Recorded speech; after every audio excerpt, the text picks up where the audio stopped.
कर दिया गया है। सूत्रों के हवाले से बड़ी खबर, एस जयशंकर को विदेश मंत्रालय दिया गया है, नितिन गडकरी को सड़क एवं परिवहन मंत्रालय, राजनाथ सिंह को रक्षा मंत्रालय, मनोहर लाल खट्टर को शहरी विकास एवं ऊर्जा मंत्रालय, वहीं निर्मला सीतारमण को वित्त मंत्रालय एक बार फिर से दिया गया। अमित शाह को फिर से एक बहुत बड़ी जिम्मेदारी गृह मंत्रालय की दी गई है और चिराग पासवान को खेल और युवा मंत्रालय। तो बिहार से हैं चिराग पासवान और चिराग पासवान को खेल एवं युवा मंत्रालय दिया गया है। वहीं जीतन राम मांझी की बात करें तो उन्हें सूक्ष्म लघु मध्यम उद्यम मंत्रालय दिया गया है। शिवराज सिंह चौहान को कृषि एवं किसान कल्याण मंत्रालय, गजेंद्र सिंह शेखावत को कल्चरल और टूरिज्म मंत्रालय दिया गया। वहीं जेपी नड्डा को स्वास्थ्य मंत्रालय दिया गया है। इस वक्त की बहुत बड़ी खबर आपको बता रहे हैं, मोदी 3.0 मंत्रिमंडल में किस मंत्री को कौन सा विभाग दिया गया, इसको लेकर सूत्रों के हवाले से बहुत बड़ी खबर सामने आ रही है। अब से थोड़ी ही देर में औपचारिक रूप से लिखित भी ये पूरी जानकारी सामने आ जाएगी, लेकिन उससे पहले जो हमारे सूत्र बता रहे हैं, ये बहुत बड़ी खबर आपको बता रहे हैं, गजेंद्र शेखावत को संस्कृति एवं पर्यटन मंत्रालय दिया गया है। इस पूरी खबर की अधिक जानकारी के साथ न्यूज 18 संवाददाता आनंद अमृतराज हमारे साथ लाइव जुड़ चुके हैं, सीधे उनका रुख करते हैं। आनंद, ये बताइए कि बिहार के नाम 2 मंत्रालय अब तक आ चुके हैं, एक तरफ खेल एवं युवा मंत्रालय चिराग पासवान को, तो दूसरी तरफ जीतन राम मांझी को लघु उद्यम मंत्रालय दिया गया है। देखिए सुबह हमें एक और अपडेट दे दें, चिराग पासवान के जिम्मे फूड प्रोसेसिंग विभाग भी आ गया है। ये बेहद महत्वपूर्ण है चूंकि एग्रीकल्चर बेस्ड इंडस्ट्री की संभावना बिहार में बहुत ज्यादा है और चिराग पासवान को फूड प्रोसेसिंग विभाग भी मिला है। गिरिराज सिंह को टेक्सटाइल मंत्रालय मिला, ये बड़ी खबर है, गिरिराज सिंह को टेक्सटाइल मंत्रालय मिला है, यानी कि बिहार के लिए बेहद महत्वपूर्ण है क्योंकि बिहार में भागलपुर और कई ऐसे इलाके हैं जहां पे टेक्सटाइल इंडस्ट्री की संभावना बहुत ज्यादा रहती है। तो इस बार बिहार को जिन विभाग जो विभाग अभी तक बिहार के मंत्रियों को मिला वो बेहद महत्वपूर्ण है। मैं एक बार फिर से अपने दर्शकों को बता दूं कि एमएसएमई यानी कि सूक्ष्म लघु एवं मध्यम उद्योग मंत्री जीतन राम मांझी बनाए गए हैं यहाँ, यानी कि बिहार में छोटे छोटे इंडस्ट्री की संभावना काफी बढ़ जाएगी जीतन राम मांझी की इस विभाग को संभालने के बाद। उसके अलावा चिराग पासवान युवा कार्य एवं खेल मंत्रालय के साथ साथ फूड प्रोसेसिंग भी मंत्री के तौर पर भी संभालेंगे, यानी कि 2 महत्वपूर्ण बात। आपको याद होगा कुछ दिन पहले ही प्रधानमंत्री ने कहा था कि बिहार में उनकी कोशिश रहेगी कि देश में ओलंपिक हो, उसके लिए युवा कार्य और खेल मंत्रालय के तौर पे चिराग पासवान की जो स्थिति है वो काफी बढ़ जाएगी। इसके अलावा मैं एक बार फिर से कह दूं, गिरिराज सिंह को टेक्सटाइल मिनिस्ट्री मिला है और चिराग पासवान फूड और स्पोर्ट्स विभाग संभालेंगे। तो देखिए अब तक जिन लोगों को भी विभाग मिला है वो बेहद महत्वपूर्ण है। अगर इंडस्ट्री के लिहाज से देखें तो चिराग पासवान को जो फूड प्रोसेसिंग मिला है, इसके पहले पशुपति कुमार पारस वही विभाग संभाला करते थे, वो विभाग भी चिराग पासवान को मिला है। जैसे कि मैंने आपको बताया कि एग्रीकल्चर बेस्ड इंडस्ट्री की संभावना बिहार में बहुत ज्यादा है और ये विभाग महत्वपूर्ण रोल अदा कर सकता है। दूसरे के अलावा जो युवा कार्य और खेल मंत्रालय है, बिहार में खेलों की संभावना अगर बढ़ती है तो बिहार के विकास में भी ये मील का पत्थर साबित हो सकता है। इसके अलावा एमएसएमई, जैसे कि मैंने आपको बोला, आनंद आपको रोकना चाहूंगी, इस वक्त की बहुत बड़ी खबर, गिरिराज सिंह को कपड़ा मंत्रालय यानी कि टेक्सटाइल डिपार्टमेंट गिरिराज सिंह के नाम है। ज्योतिरादित्य सिंधिया को संचार मंत्री बनाया गया। हरदीप सिंह पुरी को पेट्रोलियम विभाग दिया गया है, पेट्रोलियम मंत्रालय मिला है गिरिराज सिंह को जो बिहार से हैं। इससे पहले उन्हें दूसरा विभाग दिया गया था, लेकिन इस बार उन्हें टेक्सटाइल डिपार्टमेंट दिया गया है। ज्योतिरादित्य सिंधिया को संचार मंत्री और हरदीप सिंह को पुरी को पेट्रोलियम विभाग दिया गया है। पेट्रोलियम मंत्रालय की जिम्मेदारी हरदीप सिंह पुरी संभालेंगे। और इस वक्त की बहुत बड़ी खबर गिरिराज सिंह को लेकर हम आपको बता रहे थे कि टेक्सटाइल डिपार्टमेंट यानी कि कपड़ा उद्योग मंत्रालय उनके नाम किया गया है, गिरिराज सिंह के नाम। हमारे संवाददाता आनंद लगातार हमारे साथ बने हुए। आनंद, टेक्सटाइल की बात करें तो बहुत बड़ी तरीके से बड़े पैमाने पर बिहार में विकास का काम गिरिराज सिंह के नेतृत्व में हो सकता है, क्योंकि बिहार में टेक्सटाइल की बात करें तो जगह जगह पर टेक्सटाइल इंडस्ट्रीज हैं।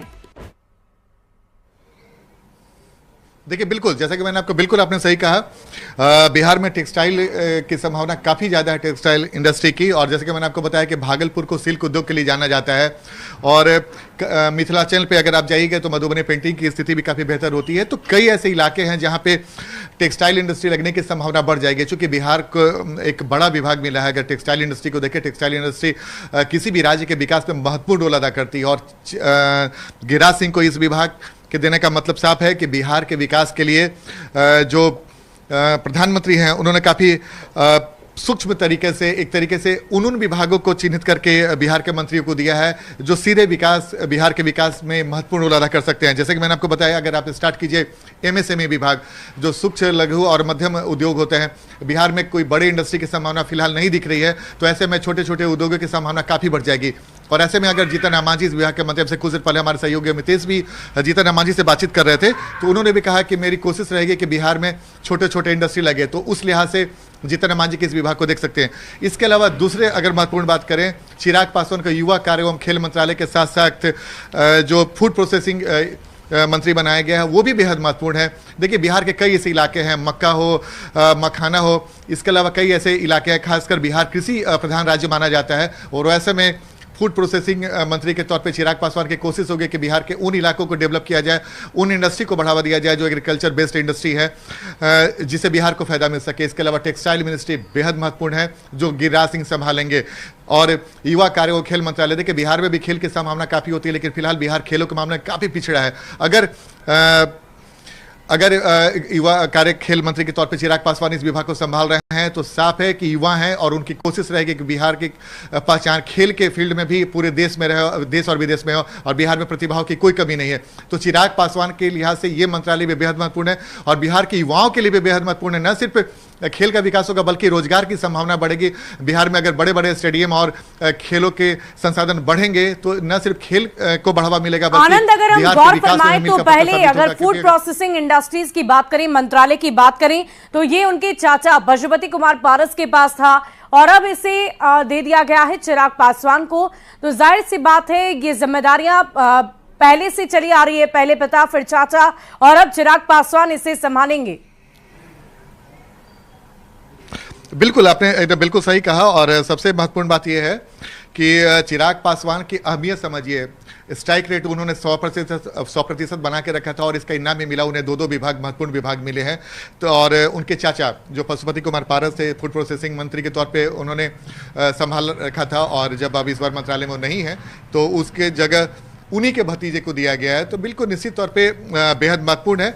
और सबसे महत्वपूर्ण बात यह है सुभी की जिन विभागों को बिहार के मंत्रियों को दिया गया बेहद महत्वपूर्ण है। 4 मंत्रियों के बारे में तो जानकारी आ गई, लेकिन 2 जेडीयू के जो नेता हैं, ललन सिंह और रामनाथ ठाकुर, उन्हें क्या मिला। इसके अलावा जो नित्यानंद राय हैं जो पिछली बार गृह राज्य मंत्री थे, इस बार उन्हें कौन सा विभाग मिलता है, और सतीश चंद्र दुबे जो इस बार मंत्री बने हैं, उनको पोर्टफोलियो क्या मिला है, ये बेहद दिलचस्प हो कि जान हम लगातार कोशिश कर रहे हैं, और जैसे जैसे जानकारी आते जा रहे हैं हम अपने दर्शकों को बताते जा रहे हैं। लेकिन एक महत्वपूर्ण बात और भी है इसमें, अगर आप देखें तो ज्योतिरादित्य सिंधिया को संचार मंत्री के साथ साथ उत्तर पूर्वी राज्यों के विकास का मंत्रालय भी मिला है। ये बेहद महत्वपूर्ण है, क्योंकि अगर उत्तर पूर्वी राज्य के विकास का मंत्रालय मिला है तो उसमें बिहार भी आता है, और बिहार के विकास के लिए भी ये मंत्रालय बेहद महत्वपूर्ण होता है। और ज्योतिरादित्य सिंधिया बिहार पे कितना ध्यान देते हैं। वाकई अगर हम आनंद बात करें पिछले वर्ष की, तो सिविल एविएशन और मिनिस्टर ऑफ स्टील बनाए गए थे ज्योतिरादित्य सिंधिया, और इस बार उनकी जिम्मेदारियों में क्या और बढ़ोतरी हुई है, क्या और बड़ी जिम्मेदारी उन्हें सौंपी गई है? देखिए, ज्योतिरादित्य सिंधिया केंद्रीय संचार मंत्री बनाए गए हैं, और उसके अलावा जैसे कि मैंने आपको बताया उत्तर पूर्वी राज्यों के विकास का मंत्रालय भी दिया गया है। तो उत्तर पूर्वी राज्य के विकास का मंत्रालय दिया गया है, इसका मतलब साफ है।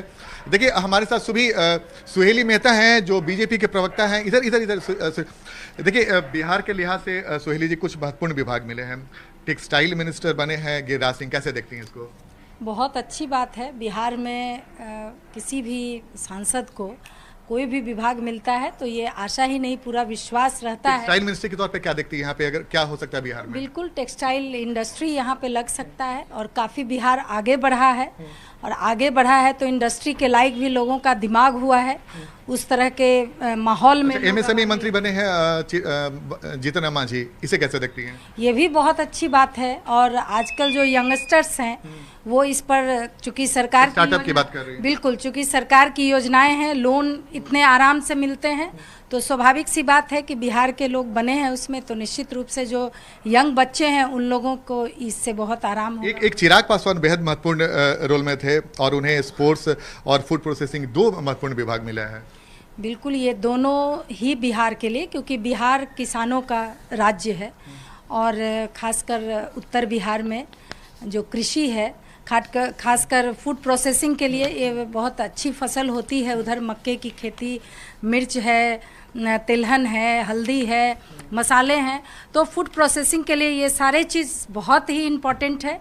और ख़ासकर खेल मंत्रालय, जो बिहार के बच्चे हैं, ग्रामीण एरिया में बच्चे हैं, उन लोगों को, जो स्पोर्ट्समैन भी हैं, उन लोग को बहुत मौका अभी तक नहीं मिल पाता था।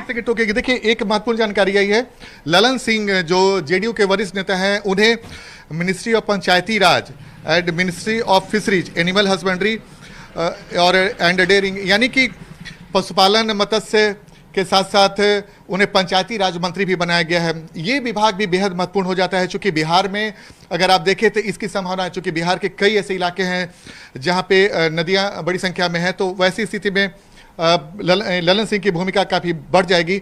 इसे आप कैसे देखती हैं? ललन सिंह को जो विभाग मिला, Panchayati Raj, ministry of fisheries, animal husbandry और डेयरिंग, इसे कैसे देखती हैं आप? बिल्कुल, आदरणीय ललन बाबू बिल्कुल ज़मीनी व्यक्ति रहे हैं, ज़मीनी नेता रहे हैं, और जो ग्रामीण इलाका है उसमें जितने भी मंत्रालय इनके मिले हैं वो सभी ग्रामीण इलाका से संबंध रखता है।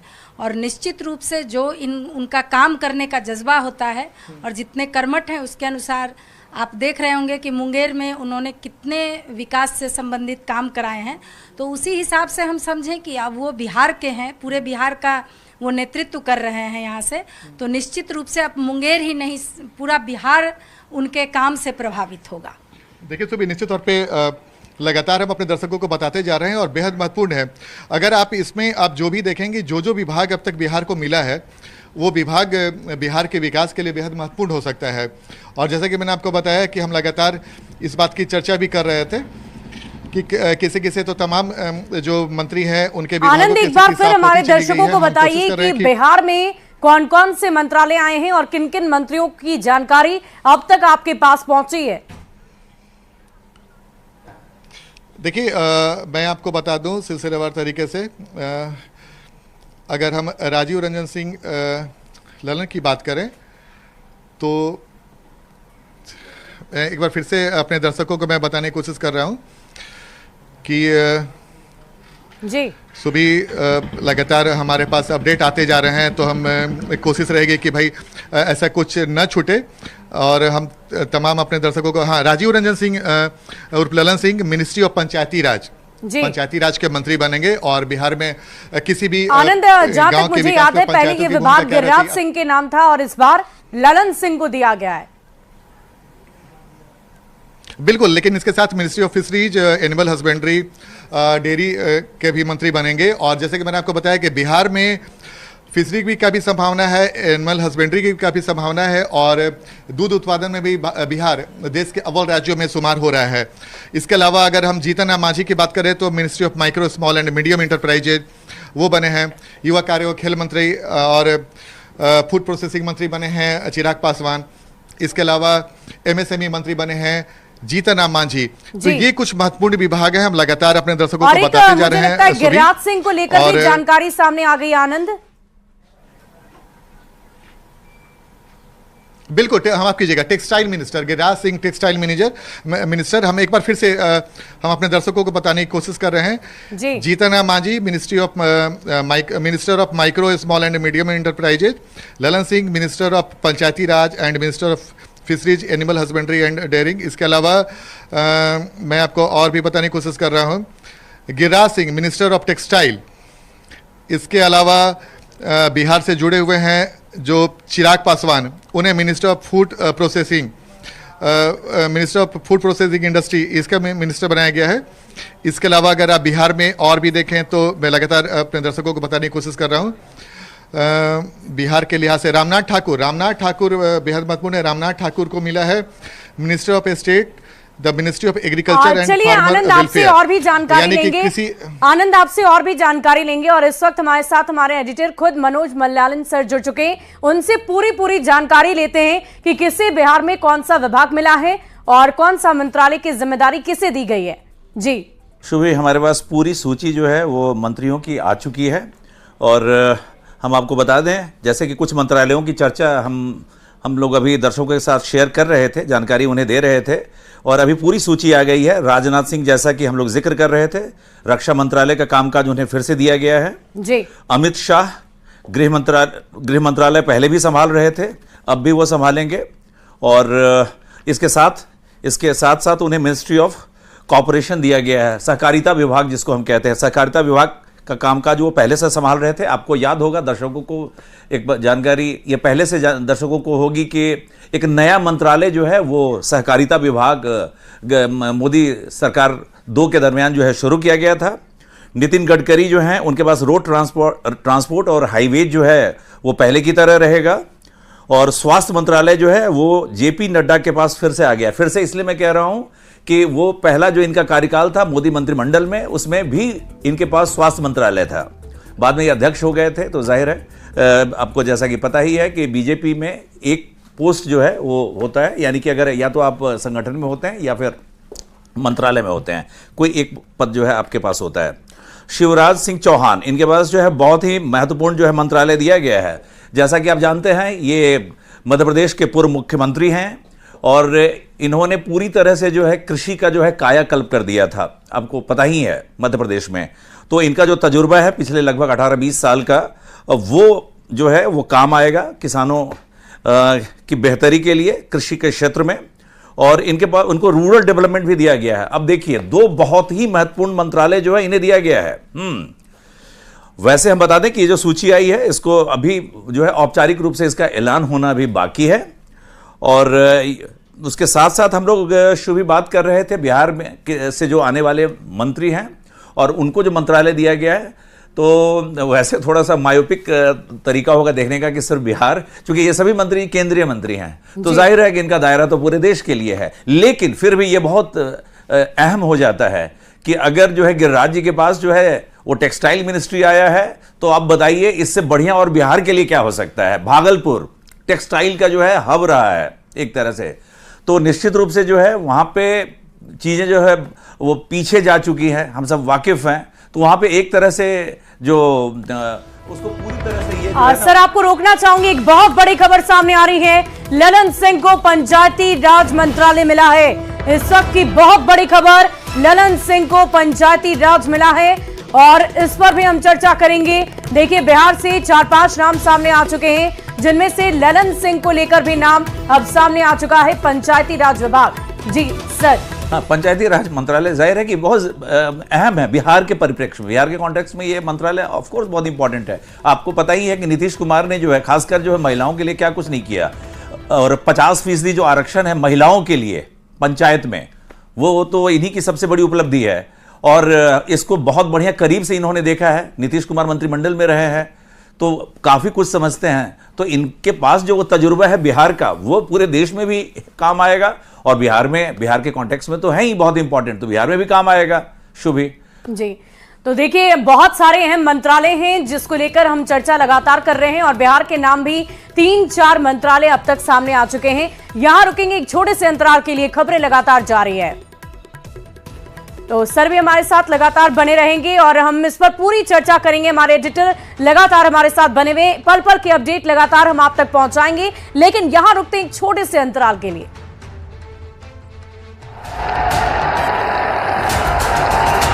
मैं नरेंद्र दामोदर दास मोदी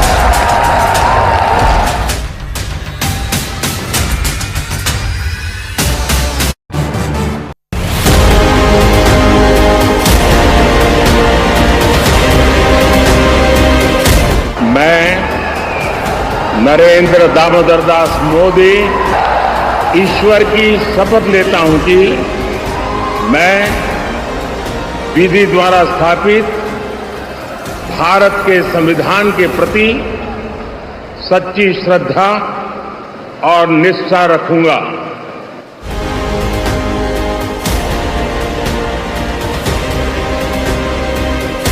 मैं नरेंद्र दामोदर दास मोदी ईश्वर की शपथ लेता हूं कि मैं विधि द्वारा स्थापित केंद्र की नरेंद्र मोदी सरकार के गठन के साथ तीसरे कार्यकाल की शुरुआत हो चुकी है। सभी की नजर पीएम मोदी की नई टीम पर थी, जिसमें इस बार बिहार से 8 सांसदों को मंत्री बनाया गया। मैं जीतन राम मांझी सत्यनिष्ठा से प्रतिज्ञान करता हूं कि मैं विधि द्वारा स्थापित भारत के संविधान के प्रति सच्ची श्रद्धा और निष्ठा रखूंगा।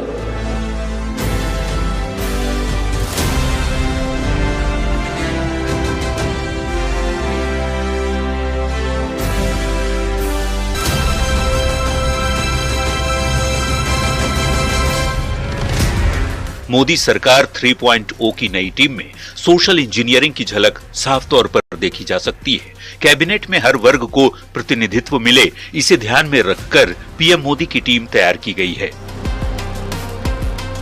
मांझी 1 सीट उनको है पार्लियामेंट में, लेकिन कैबिनेट का दर्जा दिया गया। चिराग पासवान 5 सीट जरूर जीत के गए हैं, लेकिन उनको महत्वपूर्ण माना गया है और हमेशा देखिएगा बॉडी लैंग्वेज और अन्य में उनको महत्व दिया जाता, उनको भी कैबिनेट रैंक दिया गया है।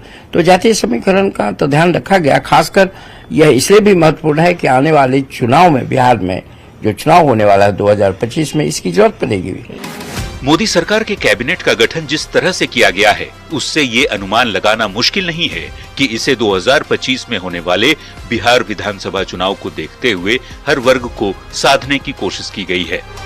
पूरी तरह से ये जातीय समीकरण है और पूरी तरह से यह बिहार के जो आसन्न चुनाव है 2025 उसको ध्यान में रखकर दिया गया है। और मोदी की रणनीति है कि किसी भी कीमत पर अगला विधानसभा का चुनाव एनडीए के नेतृत्व में जीता जाए और स्पष्ट है कि उसका नेतृत्व नीतीश कुमार करेंगे।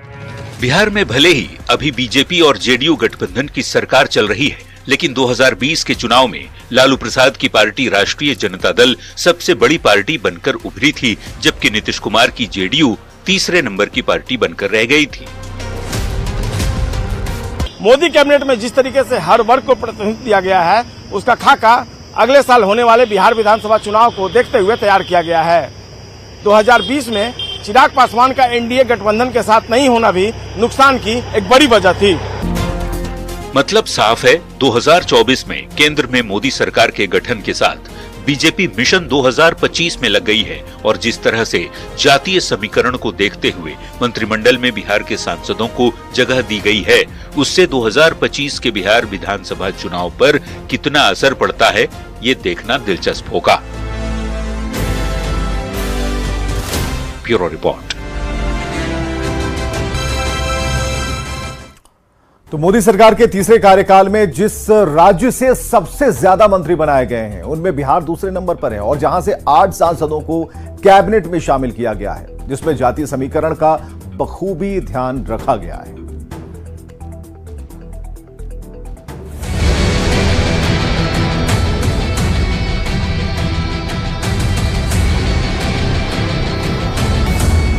प्रधानमंत्री नरेंद्र मोदी के नेतृत्व में सरकार का गठन हो चुका है।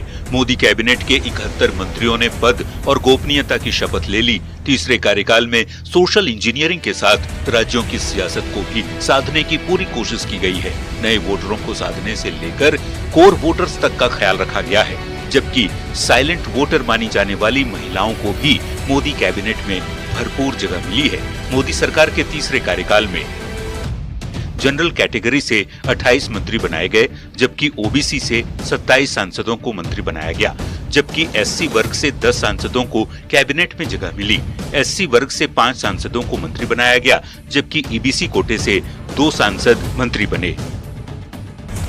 मैं जीतन राम मांझी सत्यनिष्ठा से प्रतिज्ञान करता हूं कि मैं विधि द्वारा स्थापित भारत के संविधान के प्रति सच्ची श्रद्धा और निष्ठा रखूंगा। मोदी सरकार 3.0 में जिन राज्यों में सबसे ज्यादा मंत्री बनाए गए हैं उनमें बिहार भी शामिल है, जहां से कुल 8 सांसद मंत्री बनाए गए। इनमें ललन सिंह, रामनाथ ठाकुर, जीतन राम मांझी, चिराग पासवान, गिरिराज सिंह, नित्यानंद राय, सतीश चंद्र दुबे और राजभूषण निषाद शामिल हैं।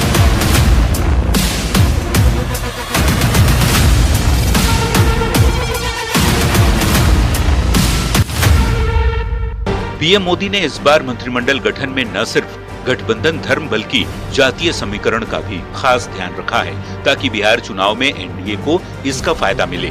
बीजेपी ने किस तरह से जातीय समीकरण को ध्यान में रखकर बिहार चुनाव के लिए अभी से फील्डिंग सजाई है, इसे इन आंकड़ों से समझिए। अति पिछड़ा वर्ग से जेडीयू के रामनाथ ठाकुर और राजभूषण निषाद को मंत्री बनाया गया, जबकि अन्य पिछड़ा वर्ग से नित्यानंद राय को फिर से कैबिनेट में शामिल किया गया। पीएम मोदी की नई टीम में दलित और महादलित समाज से एलजेपी आरवी के चिराग पासवान और हम के जीतन राम मांझी, जबकि अगड़ी जाति से भूमिहार चेहरे के तौर पर गिरिराज सिंह और जेडीयू के ललन सिंह को शामिल किया गया। वहीं ब्राह्मण चेहरे के तौर पर बीजेपी के राज्यसभा सांसद सतीश चंद्र दुबे को मोदी कैबिनेट में जगह मिली।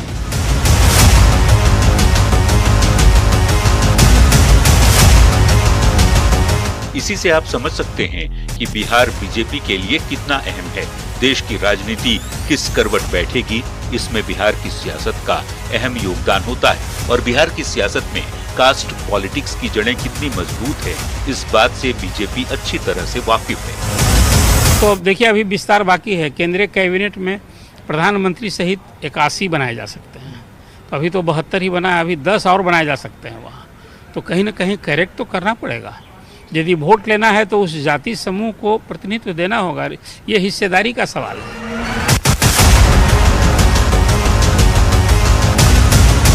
– 2023 में हुए जातीय जनगणना पर यदि नजर डालें तो बिहार में 27% पिछड़े वर्ग की आबादी है, जबकि अति पिछड़ा वर्ग की आबादी 36% है। एससी और एसटी वर्ग की आबादी 20.68% है, तो वहीं जनरल कैटेगरी की आबादी 15.52% है। अगर बीजेपी की ये सोशल इंजीनियरिंग काम कर जाती है तो इसका फायदा एनडीए को 2025 के बिहार चुनाव में जरूर मिल सकता है। हालांकि पिछली बार एनडीए को इसलिए भी नुकसान उठाना पड़ा था क्योंकि तब पूर्व केंद्रीय मंत्री और एलजेपी के संस्थापक रामविलास पासवान का निधन हो चुका था और चिराग पासवान एनडीए से अलग होकर चुनाव लड़े थे। लेकिन इस बार वो एनडीए का अहम हिस्सा हैं और दलित चेहरे के तौर पर केंद्र की मोदी कैबिनेट में मंत्री भी बन गए हैं, जिसका फायदा एनडीए को मिलने की उम्मीद है। Bureau report, news 18। मैं जीतन राम मांझी सत्य निष्ठा से प्रतिज्ञा करता हूँ